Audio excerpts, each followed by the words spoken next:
Can you all see my screen? Is it shared or no? No. No, okay.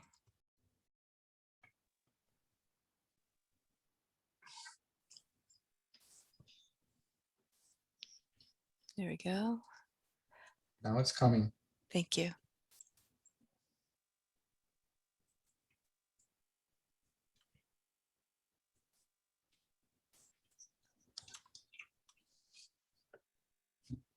Good evening, everyone, and welcome to tonight's program. My name is Colleen Stovall, the Director of Programs and Events for AIA Miami and the Miami Center for Architecture and Design. We're so glad you're here with us this evening. Just a few housekeeping items before we begin, and a few coming events for AIA Miami and the Miami Center for Architecture and Design. Please mute yourselves and turn off your video. It saves on bandwidth and we get a smoother presentation that way. Do you have any questions tonight? Please put them in the chat and we'll get to them towards the end of the program. AIA Miami and MCAD have a whole month full of events dealing with Archtober with architecture and the built environment.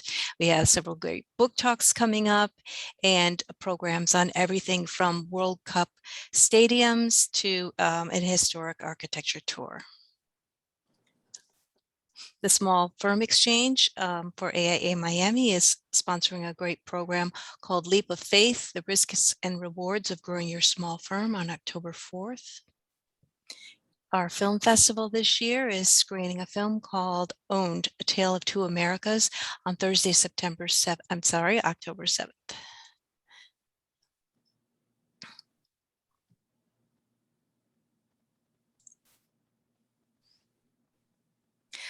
AIA Miami's annual gala is coming up on October 29th.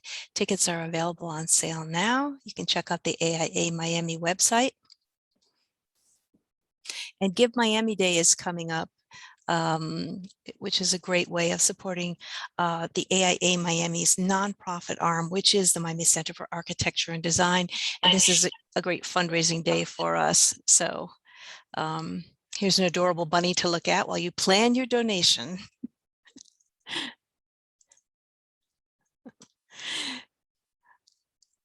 Again, thanks everyone for joining us. And right now I'd like to introduce Gustavo Ribeiro.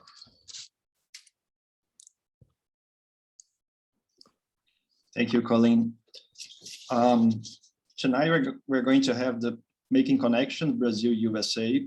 It's a panel that will provide participants with the presentation of concrete cases in the realization of international projects with partnerships between foreign offices and a chat between Brazilian and North American panelists about the benefits obtained after the experience of international cooperation.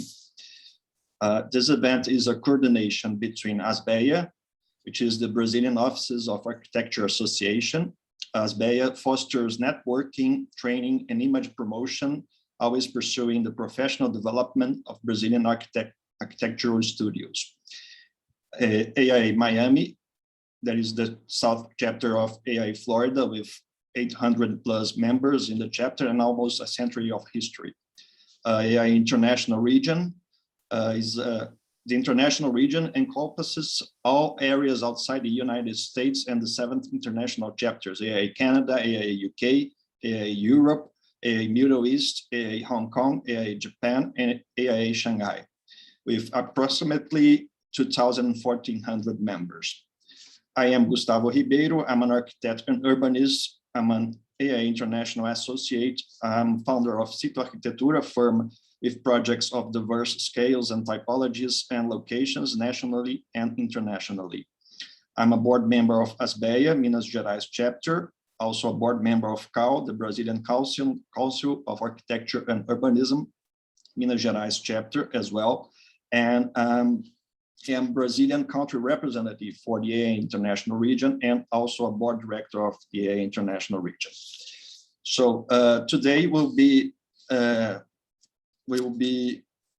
presented by Miriam Addor. This panel will be presented by Miriam Addor, which is founding partner of Addor Associates and vice president of ASBEA, ASBEA Brazil, with more than 26 years of expertise in coordinating BIM projects nationally and internationally.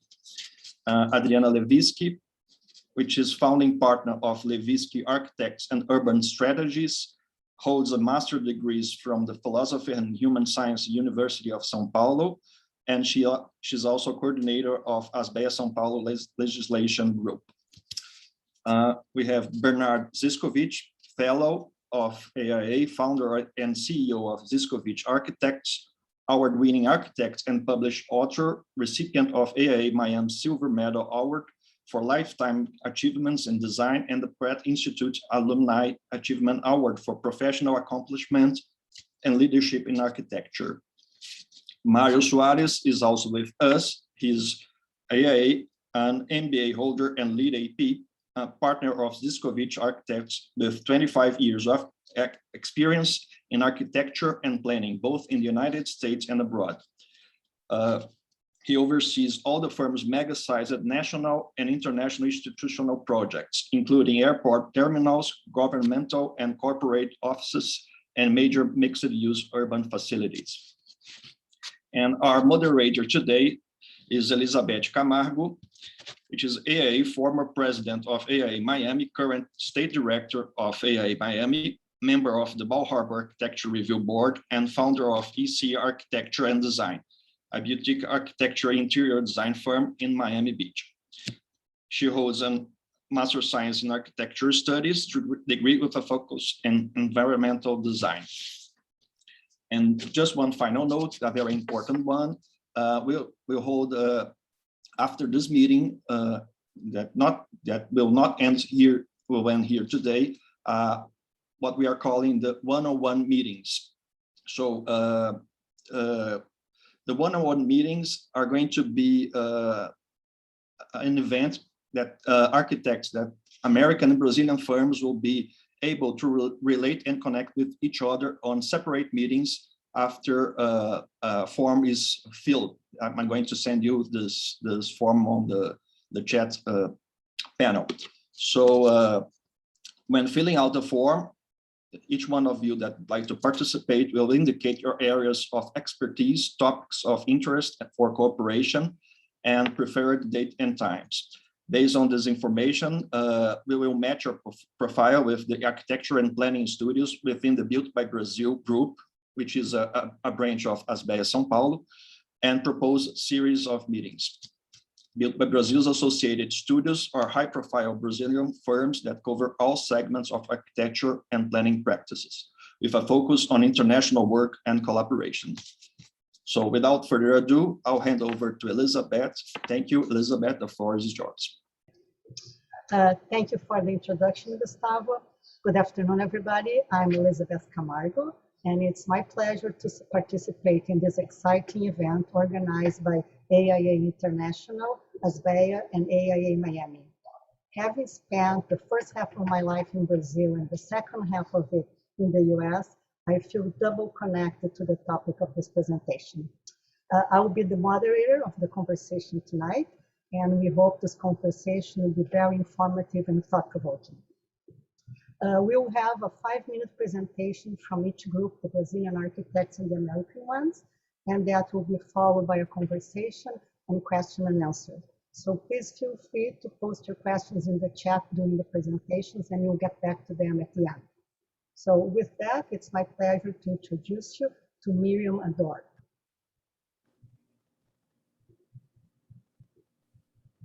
Thank you, Elizabeth. Good afternoon to everyone. And my name is Miriam Addor, and I'm here to present a little bit about my company and Levisky Arquitetos company as well. I will share my screen.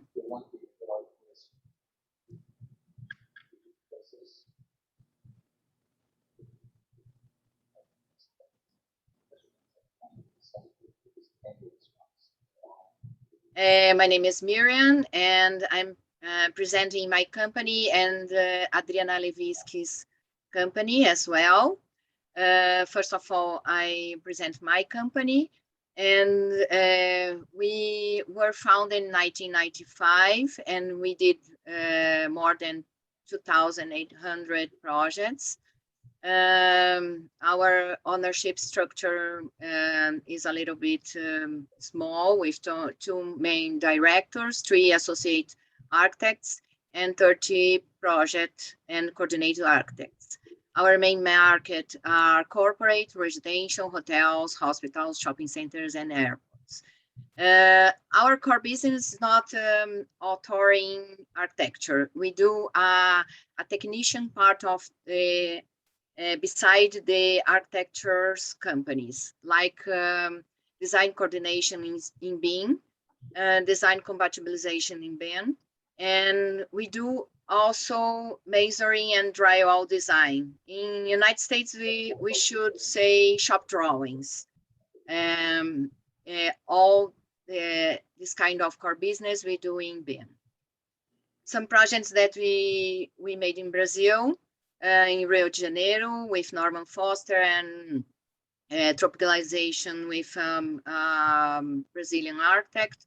We did the masonry and drywall design, as well in Florianopolis for the airport, the extension of the airport. We did the masonry and drywall design. For mixed use like this, we did the design coordination and compatibilization in BIM. And also we need to do the architecture and map in BIM, because the specialized didn't do this kind of job. We also do schools like this, and the design of masonry and drywall, and also hospitals like this, Sírio-Libanês in São Paulo. We did the design compatibilization and drywall. With international architects, we can show this corporate, it's Vitra Tower, located in São Paulo. We did the design compatibilization and masonry in drywall design. And here the job that we will do,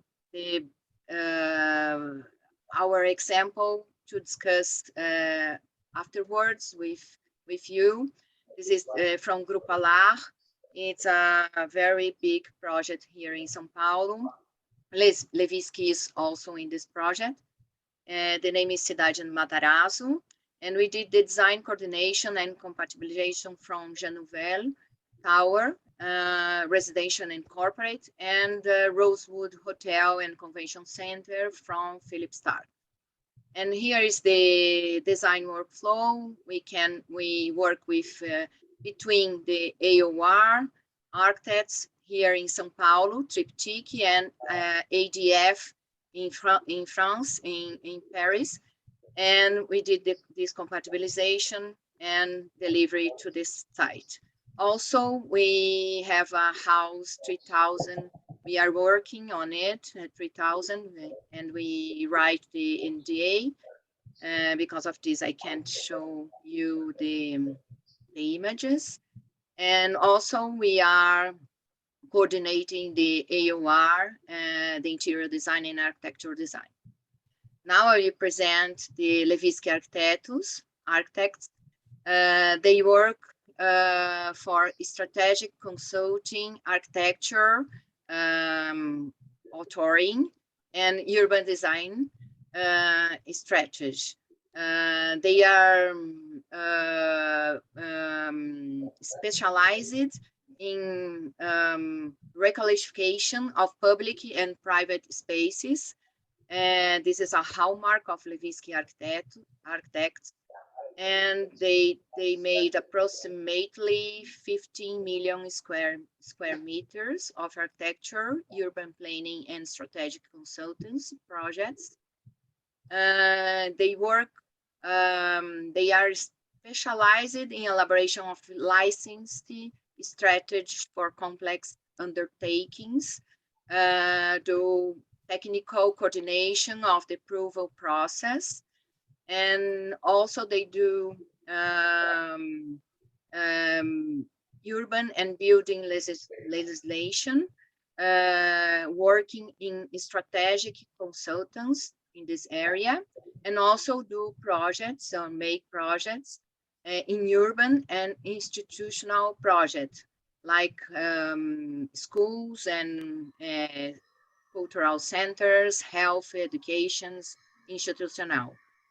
And some projects in Brazil from Levisky, the Cidade de Matarazzo, the same as I showed you before. They did the consulting legacy license strategy and all process approved of this complex project. And the urban Victor project, Miriam. Urban Sorry. project. And the urban Sorry. project also. Yes, yes. Vitor Civita Square is an urban project consulting legacy to cooperation in PPP. It's a kind of contract here in Brazil. And Senac São Miguel Paulista, project consultant legacy, license strategy and approval process with award, America Property. Afterwards, Adriana can detail this. And Grande Hotel Senac, the recreation park project and approval process. This is a hotel. And this is a hospital. When they made the project, consulting legacy, license strategy and approval process. And also, we can detail the workflow afterwards during our conversation, and Adriana can detail this kind of part. And I'd like to thank you to AIA to invite us for this webinar. Thank you, Miriam. I would like now to introduce to you Bernard Zyscovich. Hello. So I'm not sure how many of you on the call know our firm, but we're based here in Miami. If you go to the next slide, Mario. We have a firm that is now more or less along the East Coast. We have offices in New York, in Miami is our headquarters, several throughout the state of Florida, and also an office in Bogota. We have tremendous amount of range in the work that we do, and we have fantastic partners. That smiling guy in the upper right is Mario, and you're going to hear from him in a moment. Next. So we have many different market sectors, and depending on the economy and depending on where we're working, we do literally almost everything, from urban design and planning to architecture to interior design, public work, private work, governmental work, federal work. We're doing things in Germany and in other countries as well. So we are really quite busy. Next. What we are very proud of is that perhaps you are familiar, we've won the contract for important projects in aviation in Colombia, which I think is why we were invited to this panel. We have done what they call the Northeast airports, and we've done renovations in all of the cities that are shown in dots. So we've done quite a few, I think 6 of those or 7. And then beyond that, our major work is in the El Dorado airport of Bogota. If we go to the next slide, and we can show you that that is a world-class airport. Oops, Mario. Wait 1 second. I can't navigate. Okay, there you go. There we go. So this is essentially $1 billion with a B dollar project that we completed. We did the design, the construction documents in Spanish and in metric for this entire airport. This is Mario's legacy of his home city in the capital that I had the privilege of working on behalf of the firm. And so today, Mario and I are going to do a little exchange. I'm going to represent the interests of the US firm. And Mario, if you have questions, will be answering the protocols and the logistics and the complications of working with the local firm. But this is a project that we really loved working on. It happened extremely quickly. It was a concession project, not one delivered by the airport authority of the country, but more delivered by the concessionaires as a public-private partnership, which is something quite common in South America. Next. Here you can see some photos of the finished product. The most important and interesting thing is what we've learned in the international practice is that we have to really respect, which is very important as an American firm. We need to respect the culture and the intelligence of the international country. We cannot come in as just the know-it-all American firm because we engender much more cooperation and actually a much better product and experience when we have a chance to work with the local culture, the local business people, the community, the engineering teams. All of this was done locally. The only thing done in our office was all the architectural AOR and design work. Everything else was handled on site in the country. Next. So we're also, as another completely different thing, we do resort work. This is Six Senses project where we get very, very deeply into the details. This is on a 1 kilometer beach in Mexico outside of a town called Sayulita. It was really fun and beautiful to work on this. Next. We have the school that we did in, are you going back? Okay, let's go back. Sorry. No problem. I'm on my phone, so I've got to get rid of this call. Okay. So this is some pictures of the fun we can have as our Brazilian colleagues here talk about working in BIM, trying to communicate all that into another country, understanding the cultural attitudes of work, as well as the attitudes of daily life, the working people, the idea about everything from food to how people want to entertain themselves. So all of this is really quite exciting. And then finally, we were asked to compete in a competition by one of our associated people in Colombia. This is in a town called Codazzi, which really has very little to write home about. But the government, because it's in the region that was generating money, decided to spend money on a school, which became the community center.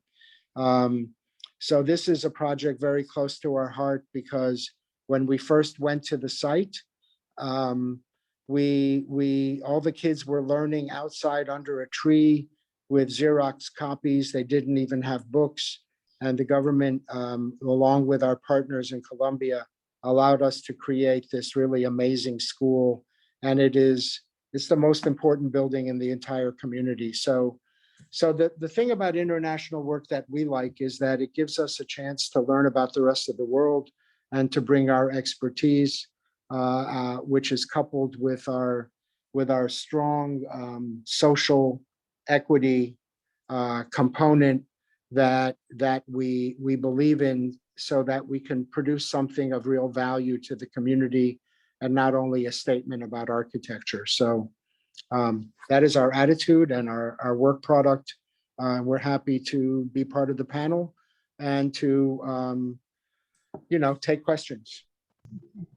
Thank you so much, Bernard. So I'll start with the first question. And since you just spoke, maybe the Brazilian team could start answering, then you can join them after that. So I would appreciate if you could briefly describe the project you have chose to highlight tonight and go over the context in which the collaboration between your firm and the foreign firm took place. Who would you like to speak? I would like either Adriana or Miriam or both to start, and then you can follow up. Okay, great. Great, Adriana, please. Okay, so let's start about Cidade Matarazzo. So it's a very, very interesting example about the heritage in São Paulo that was bought by a French investor who understood in a very different way that our Brazilian investors are usually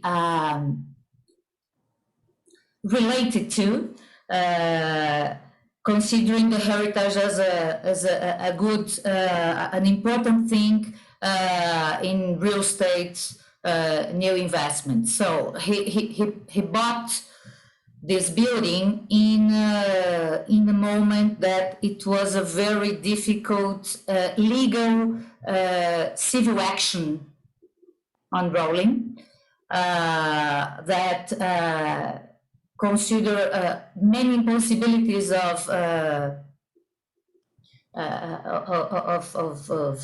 work in this building.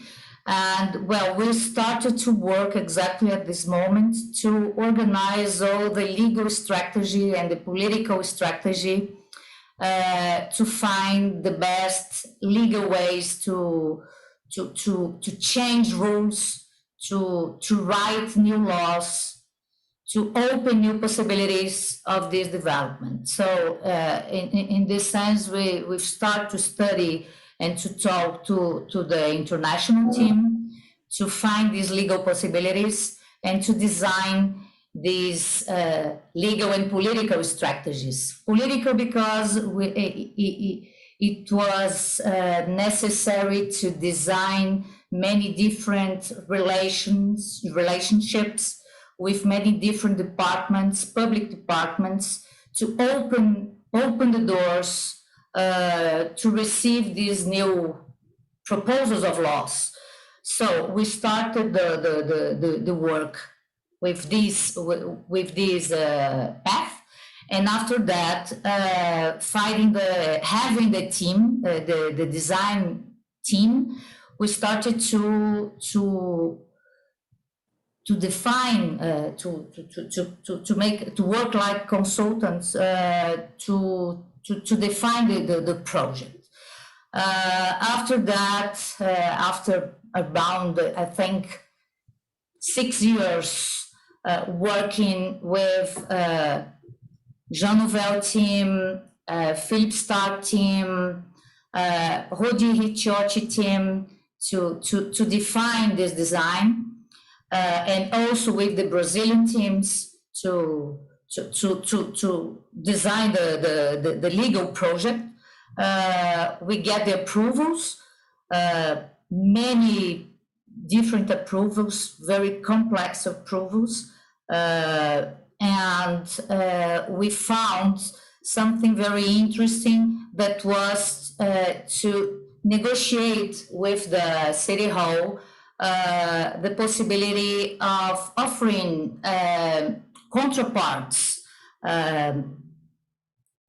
to mitigate traffic problems, traffic impacts of this building in the neighborhood, offering a public intervention. So we've designed this public project, and we defined a kind of new agreement, a kind of cooperation contract where the private investor is responsible for the maintenance of this public space, this leisure and green space during 30 years. So we were responsible to design this model, this legal model, with a legal team and to approve it in the City Hall. It was something really new. And I think that also new considering international models, international possibilities to get this kind of public-private partnership. So this was, I think that this is the timeline about this really complex and beautiful project and very expensive project where we can find the possibility of new technologies apply it in this construction with Brazilian materials, capaciting Brazilian people to develop something really special. So I think that it's a very good example of opportunity of international relationships, international partnerships. I think that's it. Miriam, your part. Thank you, Adriana. Yeah, we've been working in the Cidade Matarazzo since 2015, and I think Adriana has been working since 2010. 2010, that's it. Yeah. Mm-hmm. So I came before, a little bit before Adriana, and we are not the AOR in this project, as I told you in my presentation, but we are the company between AOR in France, because in France we have the interior design called Atelier de France, and the Atelier de France made all the design to put in detail, in huge detail, the intention of Philip Stark design to put it inside the site job. So we have to realize this, to materialize this in the site job. And doing the compatibilization, all the design reviews, and we need to move some architects to the site job to do this kind of job. And during those 6 years, we have set the design straight, coordinating architecture, AOR, here in Brazil from Triptych Architecture, and interior design in France, AOR, and submitting all this final design to French architects, to Jean Nouvel and to Philip Stark.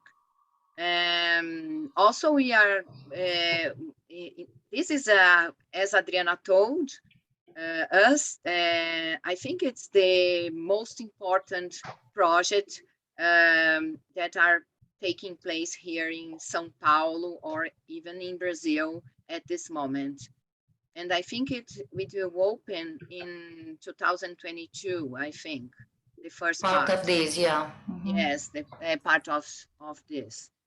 And so I think it's important to focus on the different kinds of collaboration with foreign architecture firms that we can manage. I manage the coordination, Adriana managed the urban design and all the legislation coordination. And I think it's important to focus that we can do different things. Bernard or Mario, it's your turn. I think that's Mario. Mario can describe our experience. So thank you and good afternoon, everybody. Well, the Addor project was an amazing experience. We, you know, and it was an experiment in cultural translation, I would say. The first thought is, as Bernard mentioned, we're not the American firm that knows it all. And we need to embrace and respect the local culture and the local knowledge. Bogota is a city that has a lot of clay brick everywhere. Our competitors took a quick trip and presented some renderings that had a lot of brick, a lot of clay brick. My sense was that this project is not the door from foreigners to come in, but it's the door for the locals to open up and explore the world. So they are not looking for something that looks like the city, but they're looking for something that looks like the world. It's the gateway to the world. And so you know, first thing is you have to be very careful when you feel that you travel to a place and just by taking a quick tour, you understand the culture and you understand the needs and the wants of that culture. So that's, I think, a big lesson of that experience, you know, how the design focus needs to be sensitive to the needs of the culture. The other interesting thing is that the legal environment is very, very different everywhere that you go. I'm sure that you have faced this, but with a history of fighting corruption in Colombia, I think the legal system has overreacted. So the laws are very strict, and adherence to the letter of the law is paramount. And that is very difficult when you're dealing with design, because when you have a contract that has reference specifications and every deviation from those reference specifications, which by the way were done by an international accounting firm, you find that they don't make sense, but moving away from those reference specifications becomes a battle and becomes very difficult. So I think those are the two main lessons of working on a separate culture. I would say that understanding the language is not understanding the culture. I would travel with engineers from Florida, and you can always find Spanish-speaking engineers in Florida, but that doesn't mean that they understand the lay of the land and they can exchange and communicate with the local teams. So I find myself frequently in that role as I named it cultural translator. Bernard, you want to add something? Yeah, I mean, I think from the standpoint of the person creating the project remotely, even though I was there a lot, Mario was instrumental in helping us to steer clear of problems. Like, by example, the concessionaire and the government presented us with a contract. Normally, the architect is reviewing the contract provided by the owner. In this case, Mario was so correct in insisting that we spend the money and generate our own contract and expect the concessionaire to sign our contract. That saved us many times. There are many pitfalls in the logistics of how to deal with situations that come out of the fact that one country and another country don't do things well, at least in the same way. Another example is a kind of remarkable example as an architect, which is that, as Mario said, the contract documents of being the AOR normally have tremendous amount of substitution requests and other issues related to RFIs and places where the contractor is constantly trying to undermine the intent of the documents. In Colombia, they go to jail if they don't build what's in the drawing. So I found that particularly welcoming because everything that we put in the building, and it's the only building that's ever happened, it's all there. It's $1 billion project. It's an immense airport. If you've ever been there, you know. It's one of the best airports in the continent. And it's just particularly satisfying to understand that the way that the documents are treated in that country really allowed us to spend our time doing detailing in a way that really paid off for us. So there are many things like that. I'm reminded of traveling in the car with Mario and him explaining to me that there was no MEP.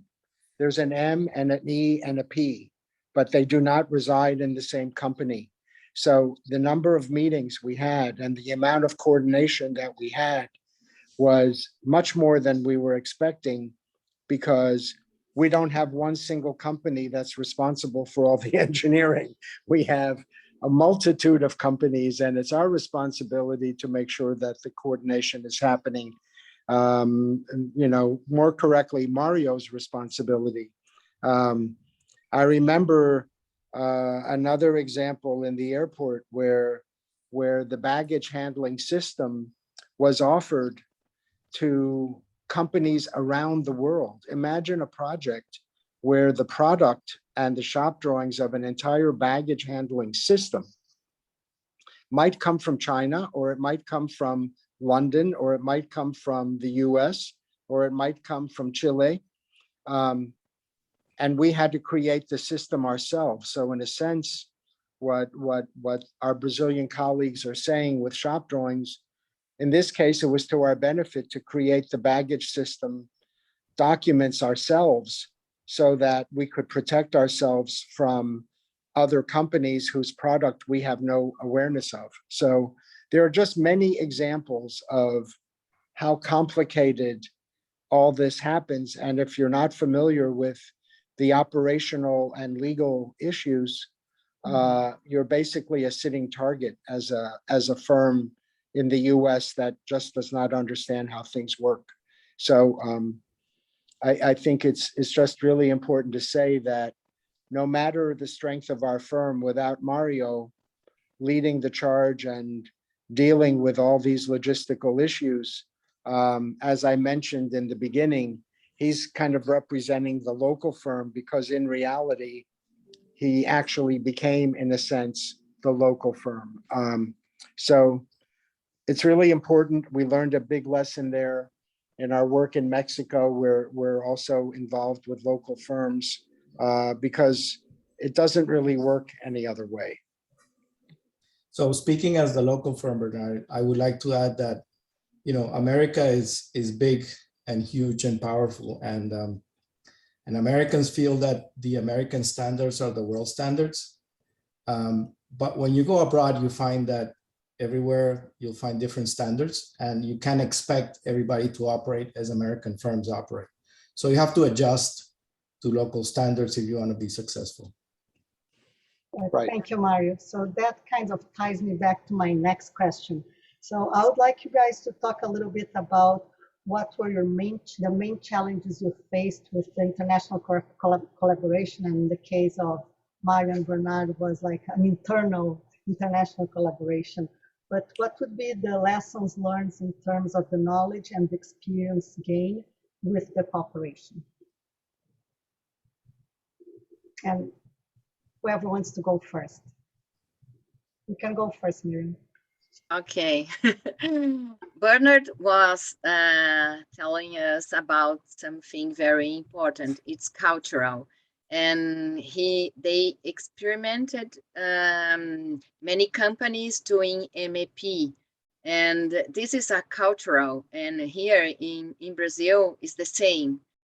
We don't have contracts umbrella contracts where you have all the specialties under one responsibility.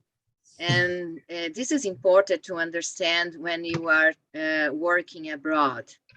In my view, the main benefit is understand and comparing the ways architectures is taught in other places.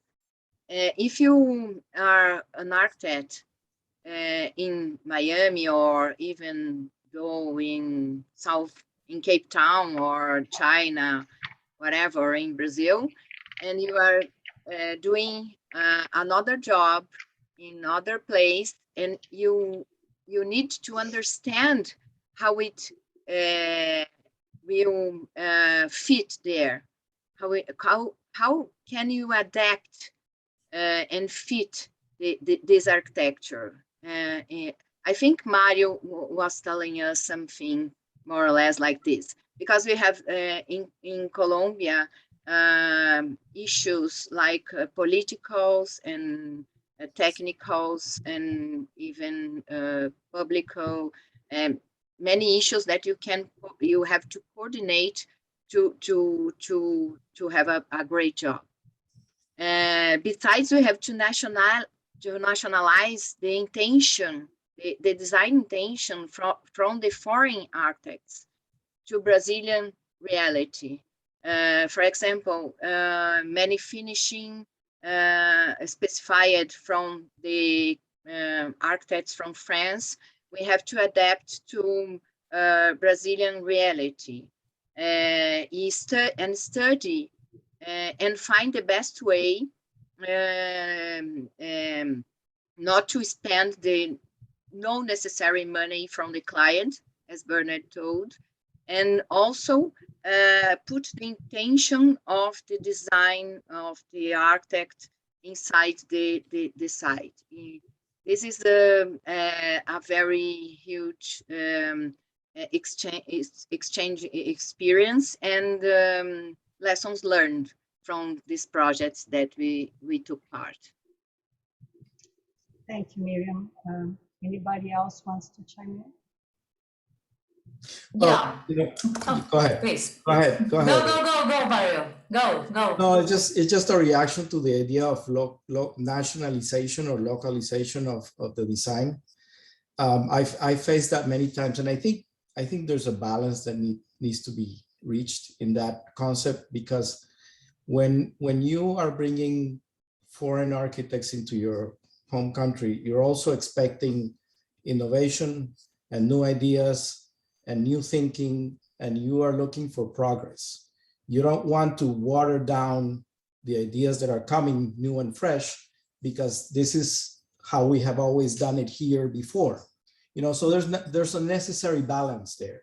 I had that conversation many times, because we were coming, proposing things that had never been done in the country. And we've sort of found that pushback many times. This is not how it's done here. So there's an effort of showing the value of those new ideas. And even if they cost a little bit more money, our clients have found that, I have found that our clients have embraced those additional expenses if the reasons for those expenses are clear.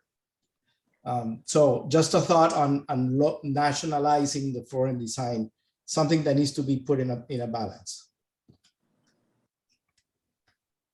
Yeah, Mario, I would say something similar, considering as a challenge, a good challenge, the real possibility of find and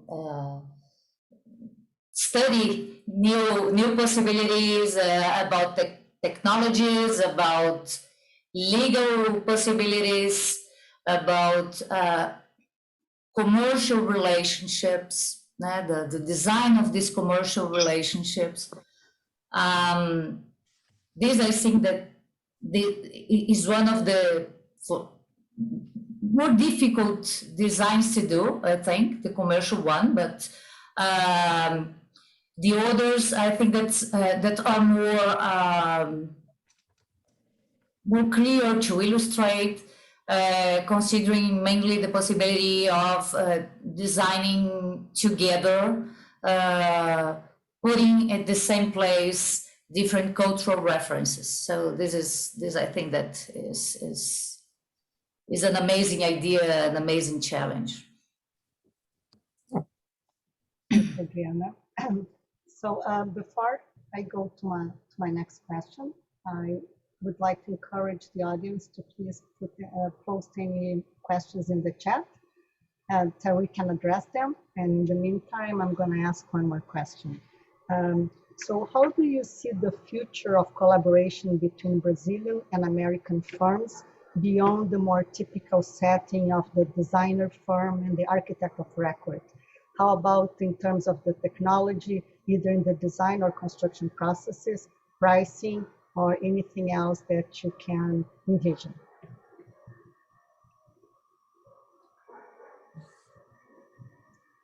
Any takers? Should I volunteer somebody to start? So since Bernardo didn't talk much in the last question, you can start this one now. You know, I think Elizabeth, I think what's great is that you're asking a question about design as well as process. I think the process is very clear with Miriam and Adriana, and I think their services that they provide are essential, because when you're in the country and you need to understand how things get approved and how things can be implemented, it's really beyond the role of kind of the foreign architect. But what I think is interesting to me, because I personally am more involved in the urban design, the cultural investigations, the architectural attitude, is that I think that what's beautiful about working in a foreign country is the opportunity to utilize the means, the methods, the materials, the technology of that country in a way that brings out the innovation of, in this case, the American company.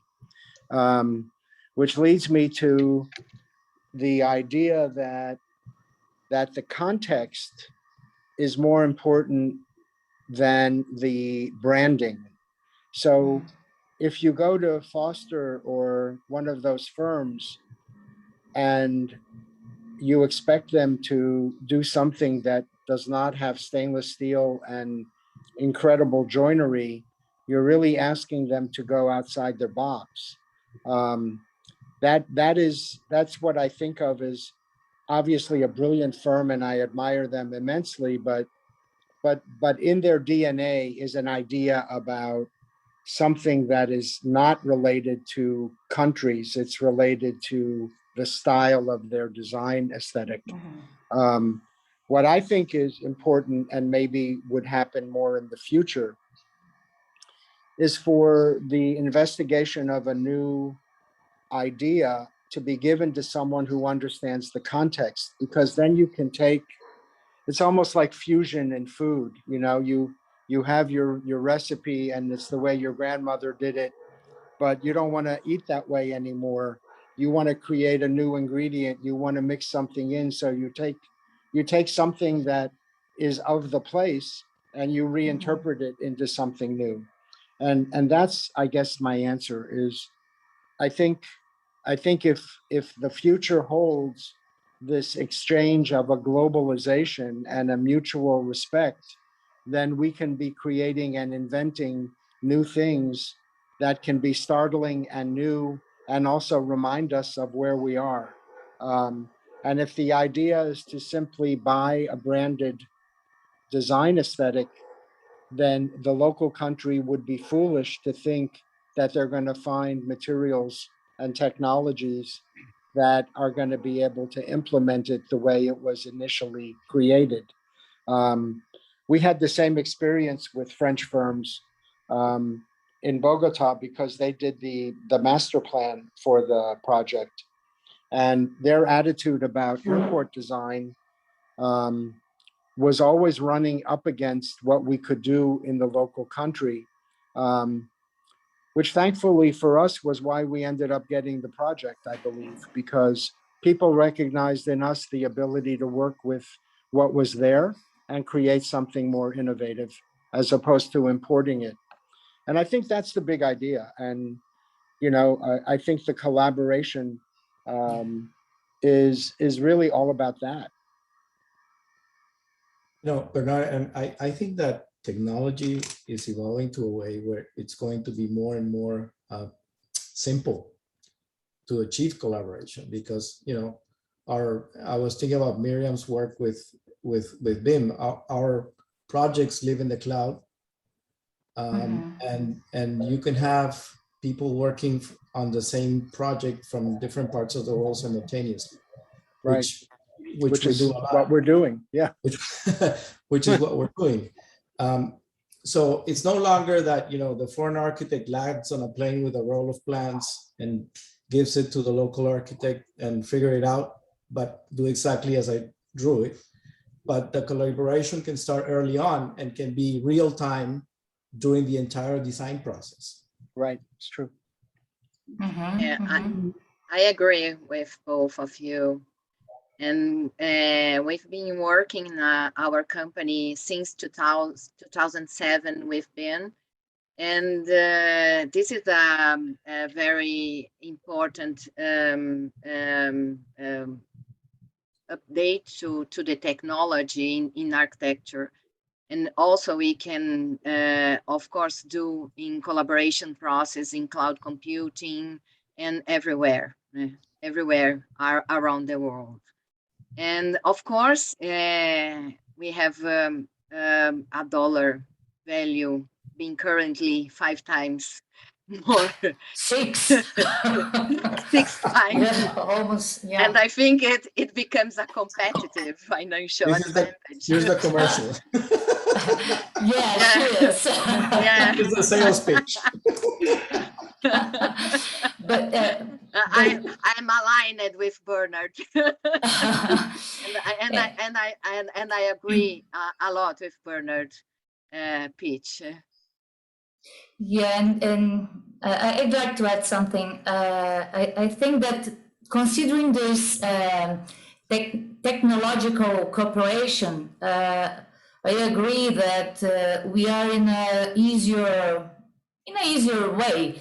But what Bernard said about this kind of cultural and you know, if I can say, the way of designing, the method of working, of creating the projects, this kind of collaboration, I think that is really something very, very interesting to go out of the box and to find other possibilities to mix, not only balance, but to mix creation, authory, and this, I think that is something, considering a next step, I think that is something new to try to design, like international corporations. I think that we usually find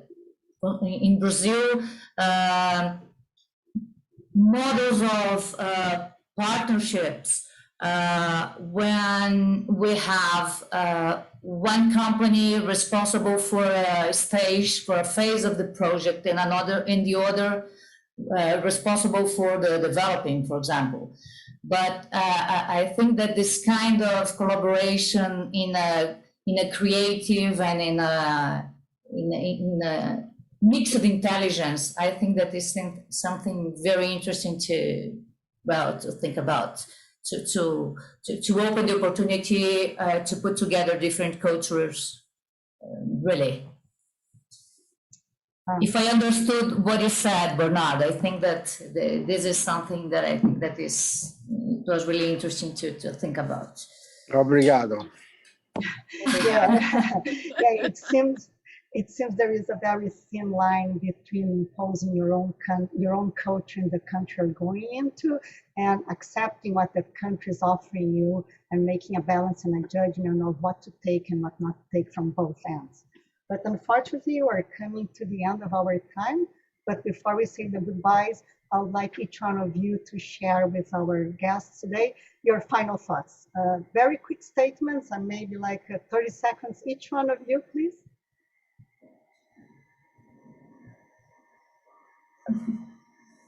Okay, well, I'll go first. I love globalization. I think we are one humanity, and that the more that we work with each other, the better the world will be.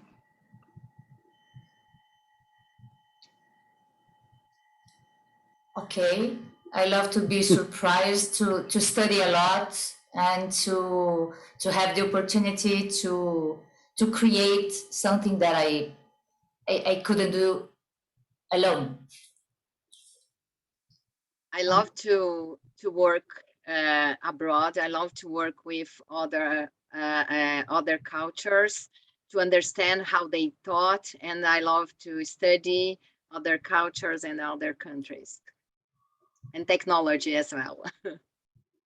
Mario, you have the honor of ending now. I think that you know, exchanging different cultures and different ideas makes the process more interesting, more enriching, and it's more fulfilling to the individual when you know, start building bridges and finding intersections between preferences and lines of thought is where you find new solutions, new ideas, interesting decisions. It's way more interesting than just doing, you know, staying within the same box. Thank you, Mario. So I hope our guests that joined us today had the opportunity to take some valuable lessons back home, back to their offices, and trying to make this a better world, more globalization, more inclusion on everybody's thoughts and ideas. So unfortunately, it's time to end. Hopefully we have the opportunity to continue this conversation at another event.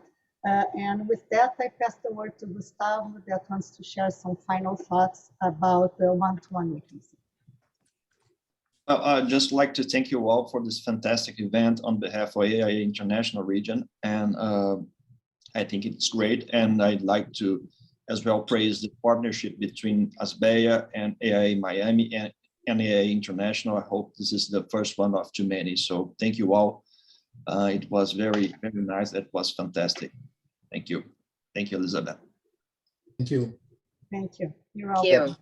Thank you. Very good, very good. Elizabeth. Elizabeth, Yes. may I only say hello to Arthur Brito? He's not Sure. here. Oh, he's not here. He left. We worked together in a project, so I'd like to say hello to them. No worries. That's I know him personally. I'll let him know that you'd like to get in touch with him. I don't have his email address, but we can share in the future. Good. We had Thank a very you. amazing experience together. Thank you, Elizabeth, and nice to meet you, Bernard and Mario. And You too, Miriam. Great meeting. Nice to meet you, Bernard, Mario. It was very Thank you, very Adriana. good to be here together with you. If anyone has questions, please put them in the chat. I'll keep the program open for a little while longer. And if the panelists don't mind, I'll send the questions to all of them and they can answer if anyone has anything, any kind of questions that they would like.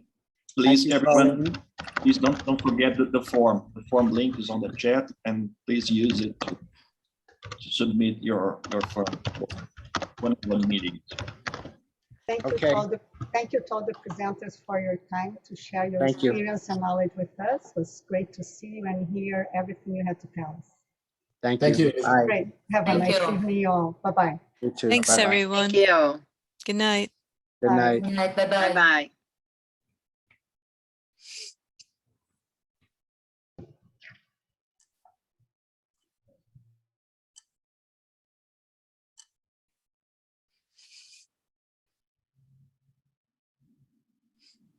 Thanks, Colleen. It was great. Goodbye. Thanks, guys. Yeah, it was. It was fascinating.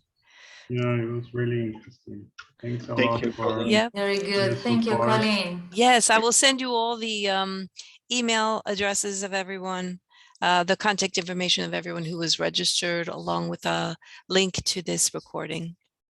Okay. Perfect. Okay, bye guys. All Thank you right. so Bye much. bye. Good Have a night. good Bye. evening. Thank Bye you. bye. Nice to meet you. Bye-bye. Thank you.